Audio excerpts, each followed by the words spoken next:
Hey guys, and how's it going on? Welcome to Tutorials Hub, and in this one we will be talking about how to get GetResponse API key. So without further ado, let's just dive into the process, and yeah, make sure to stick till the end of this video so you do not miss a single step. So first of all, on the tools, we are going to be selecting integrations and API from the menu, as you can see in here. Then select the API tab and click on generate API key button. So you can see we have API tab on the top.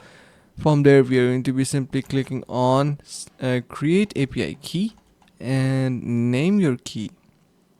So we are going to be naming our key.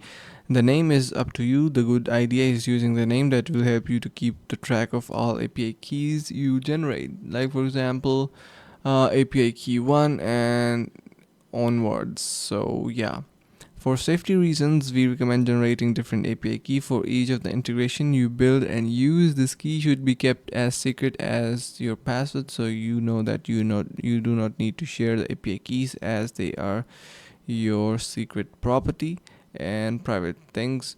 Now do not share it with anybody and stuff like that, you know that. So okay, now that is pretty much it for how you can get the API from GetResponse. If you have any questions, you can leave them down in the comments below, and I will try my best to reply each one of you. And yeah, that's pretty much it for this video, and make sure you subscribe to the channel, like the video, and share with your friends. Thank you so much for watching, and see you in the next couple of tutorials.